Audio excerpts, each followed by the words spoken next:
লোকমান আলাইহিস সালাম আল্লাহর প্রিয় ভাজন একজন ব্যক্তি ছিলেন, খুব জ্ঞানী প্রাজ্ঞ একজন ব্যক্তিত্ব ছিলেন। কি করতেন? বেশিরভাগ তাফসিরে এসেছে তিনি মেষপালক ছিলেন এবং তিনি দাস ছিলেন, মুক্ত জীবন তার ছিল না। তিনি একজন মনিবের আন্ডারে তার ছাগলগুলো মরুভূমিতে যেয়ে কি করতেন? চড়াতেন। মজার ব্যাপার হচ্ছে, সারাদিন ছাগল চড়িয়ে আসার পরে লোকমান যখন বাসায় ফিরে আসতো, তখন এলাকার লোকজন সবাই লোকমানের কাছে জড়ো হতো, আর উনি তাদেরকে তার প্রজ্ঞা, তার বিজ্ঞচিত কথাগুলো শেয়ার করতেন, শোনাতেন, এগুলো বলতেন। তো এগুলো দেখে লোকমানের মালিক অবাক, কিরে আমার কাছে এলাকার কেউ আসে না, কিন্তু আমার দাস দেখতে কুৎসিত কালো, এই লোকমানের কাছে সবাই এসে ঘিরে থাকে, কি ওর কাছে কি পায়, কি আছে ওর কাছে? তো শ্রোতাদের কয়েকজনকে ডেকে বললো, ঘটনা কি?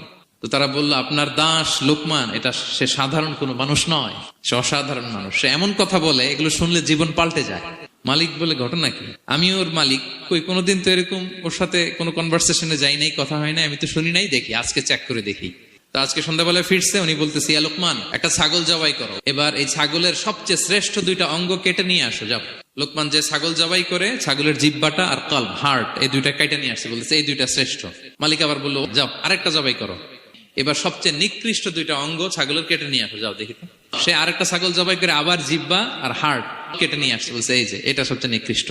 ঘটনা কি লোকমান? শ্রেষ্ঠ দুইটা অঙ্গ কাটতে বললাম, জিহ্বার কলিজা হৃদয় কেটে নিয়ে আসলাম, বললাম সবচেয়ে নিকৃষ্ট দুইটা অঙ্গ কাটো, আবার জিহ্বার এটা কেটে নিয়ে আসলাম। তো লোকমান বলতেছে, জিহ্বা আর হৃদয় যদি শ্রেষ্ঠ হয়, কল্ব যদি শ্রেষ্ঠ হয়, এর চেয়ে শ্রেষ্ঠ অঙ্গ আর হতে পারে না।